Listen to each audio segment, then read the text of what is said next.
was. It looked like it was moving. I don't know what it was. It was a flying saucer or what it was. It wasn't an airplane. It was not an airplane. It was down off the low. You're listening to Pursuit of the Paranormal podcast with your hosts, Ash Ellis and Greg Tomlinson.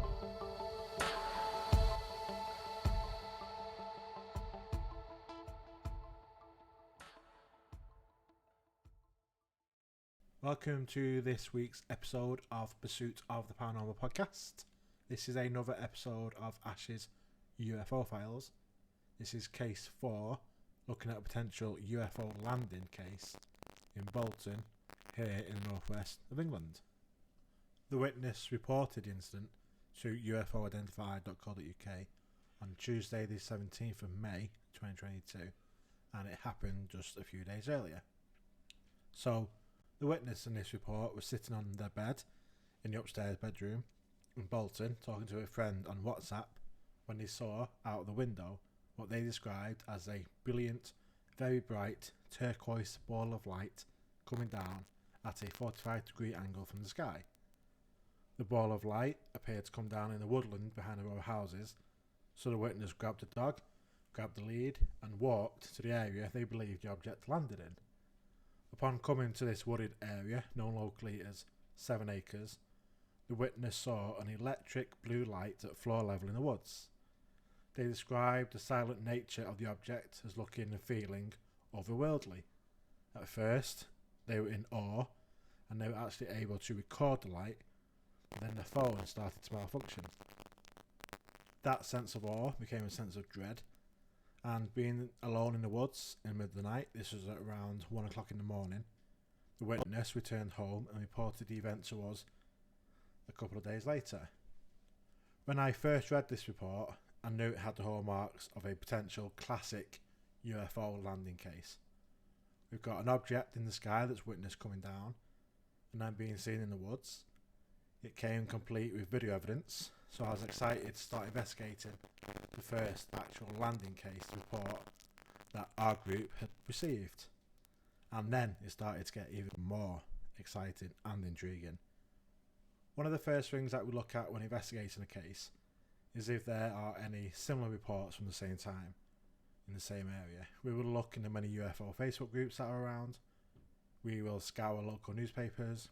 We put appeals out on social media asking for any potential witnesses to get in touch, and we search the many different sightings databases that are around the internet, which is where we found our next piece of evidence. On the National UFO Reporting Centre, New York, based in the USA, there was a report made at the very same time and date as our report, but this was made by a witness in Liverpool, some 30 miles away from Bolton. And the description that they reported it as was a bright white light flying in a downwards direction and disappeared after approximately 4 seconds. There were lights on the object, there was a haze around the object, and it emitted beams. So, although it's only a brief description, it is a very similar description to what our witness was reporting, if it's not the same one. Of course, there's some differences, and there is quite a distance between the two locations, but we can't ignore the exact timings both made at 20 to 1 in the morning on the 12th of May, and the downwards trajectory described by both witnesses. I did reach out to Peter Davenport, who runs New York, to ask if I could get the witnesses' details or for him to get their permission to pass my details on to them, so they can get in touch, try and find out more information, but I never heard anything back. Due to the nature of the sighting, I was keen to get out on location as soon as possible. So, after a short telephone interview with the witness, they agreed to meet with Abby and myself up in Bolton. Prior to actually meeting the witness, we decided to have a look around the 7 Acres Nature Reserve to see if there was anything of interest nearby, and from the short video the witness sent us, we were able to identify the exact area where the light was seen in the woods. Upon entering the wooded area, we were passed by what you might describe as a couple of shady looking characters who looked to have just completed some sort of deal. A little bit deeper into the woods, there was a new looking bike leaning against a tree.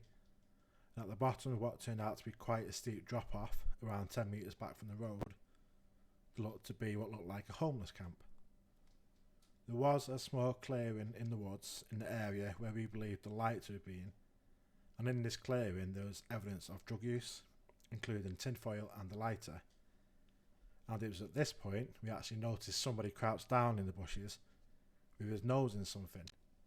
So for our own safety we decided to leave this area and go and speak with the witness. The witness lived about a 5-minute walk from the woods, and they showed us up to their room and the view they had of the object in the sky right out of their window. They described it as moving fast, bigger than the sun, and very bright next to the moon that was visible. They initially thought that it could have been a firework. The weather on the night in question was dry, clear, and with little breeze. We then headed back to the woods location with the witness, who confirmed that the area we'd been to was indeed where they had seen the light on the ground. We interviewed the witness on camera, where they were very open with us, answering all questions openly and appearing to be honest and genuine about what they had seen and what they thought it was, which included them believing that the object to have been under intelligent control. I'm just going to play a snippet of some of this interview that we had with the witness on location. How bright was it when you saw it, like, through the woods? It was brighter than the moon. Oh, in the woods? Yeah. It could be a neon light off a phone, you know, that kind of brightness. The one in the sky was like as bright as the moon, but the one in the woods was less bright. Yeah. Yeah, electric blue, although it shows up white on the video for some reason. Would you say it was more hovering or When I saw the one in the woods? Yeah, was it Ground level. or ground level? Ground level, yeah. And the only thing behind as well, you'll see in a moment, is a huge tall wall. So I was looking behind me. I always do that even though I know it's nothing reflecting. I always check anyway. What were you thinking when you got to this side of the road? When I got to this side, I was thinking, oh, I've not found it. Where was it? Oh, I've not found anything. I'll just head home. And as I started walking, because I walked down here away and then started walking back, I just looked and was like, Were you excited? Or? yeah, really excited. And a bit of like, bit of, not dread, but yeah, a bit of excitement, a bit of anxiety. A little bit of fear. Not really fear. I don't really get fear anymore. The red one in the other woods, I got fear from that one. But this one, no, not so much fear. I wasn't confident enough to go over the road and get a closer look though. Has it made you want to look further into the subject or? Honestly, I'm in the subject anyway. So You're in it anyway. yeah, a lot. So as you heard then, the witness told us that they have a long-standing interest in UFO and other paranormal topics. And this was further evidenced by a number of UFO books that we spotted in their bedroom. And this also wasn't their first UFO sighting, having seen a UFO from their apartment building while studying at Nottingham University in 2014. In that case, they saw an object hovering above the city Nottingham before starting to rapidly move to one side and then zipped off in the opposite direction. They also saw a similar light in the same woods a few months ago. So happy we had everything we needed, we headed back to UFO Identified HQ to carry out the desk research side of the investigation. This includes using apps such as Flight Radar 24, Stellarium and satellite trackers to see if there are any aircraft or other high up objects in the area at the time, as we begin to rule out many usual explanations. As standard, we contact the National Police Air Service and submit freedom of information requests to find out any police activity or reports on the same night, of which there were none. And a quick note on this is the witness told us that they reported the event to Greater Manchester Police, but in their freedom of information access request response, they said that there had been no reports of the like. But we know we can't always trust officials. At this point, one of our original thoughts for the light in the sky is seemingly confirmed. With the UK Meteor Watch website, displaying an image of a meteor caught on one of their cameras over the UK at the exact time and day of both this report and the one from Liverpool. A meteor being something that would likely be seen from locations dozens and even hundreds of miles apart due to the height and the brightness of meteors in the sky. And that was caught on ukmeteornetwork.co.uk, and you can see the image on their website. Of course, there's always a chance that the cameras did capture a unidentified craft rather than a meteor. However, in this case, we believe the light in the sky seen by the witness to be this meteor. So now to consider the light in the woods. Based on the images in the video that we were sent and of what we saw when we visited the site, including evidence of drug use and the area being the site of a homeless camp, we believe that the light was human made. This would be either flames from a lighter or the light from a mobile phone from a person or some persons being in the woods. There's nothing to suggest that the light in the sky is in any way connected to the light seen in the woods. With the witness having an interest in UFOs, this may have led them to connect the two events, and for both of them to be something more than what they actually were, including the way they described the light as being intelligently controlled. This is a common pattern seen in people who have a preconceived interest or belief in UFOs or aliens, and leads them to jump to these conclusions rather than considering more mundane explanations. We do not believe that the witness was misleading us in any way or lying, and I think that they believed that they had a genuine experience. As always, this is our opinion based on the research and investigation that we completed into the event, and we're always open for more evidence and testimony. And if anything else did come to light, then we would happily reopen this case and have another look at it.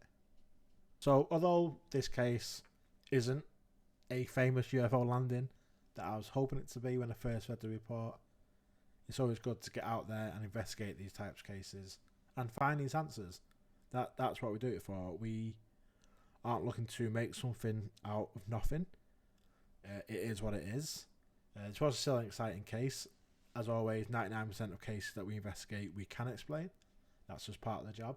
It's that 1% that we look for that you have to go through this for to try and find that 1%. In this case, it wasn't. This is part of the 99%, sadly.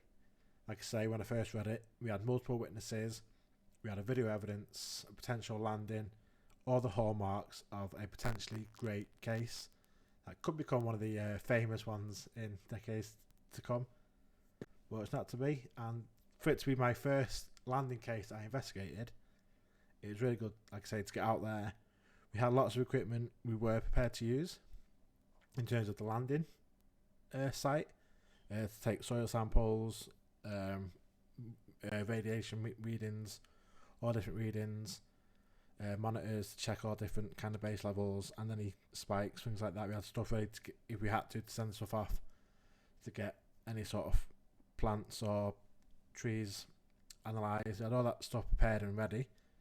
But like I said at the start, when we did go, it wasn't a safe area, and we couldn't have really been properly doing that sort of stuff in that area, sadly. And it wouldn't have been needed anyway once we did the investigation.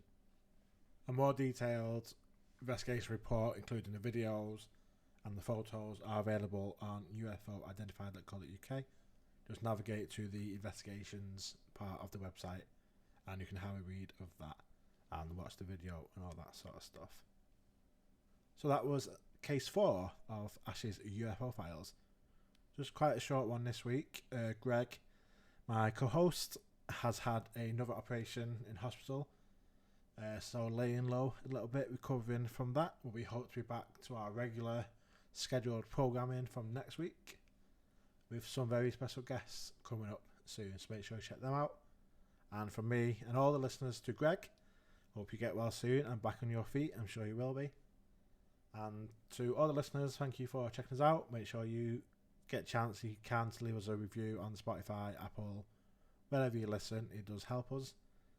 And I will see you next time. As always, any comments, feedback, good or bad, always welcome as we look to improve and build on our 4.5 years of the podcast.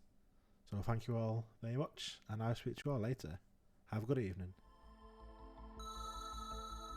Thanks for listening to Pursuit of the Paranormal with Ash Ellis. Title music created by Steve Yarwood and Ambiinfinity. If you like the show, please follow us on Facebook, YouTube, TikTok, X, and Instagram. And if you really like the show, please rate and review the show wherever you are listening. It really does help. See you next time, and until then, stay weird.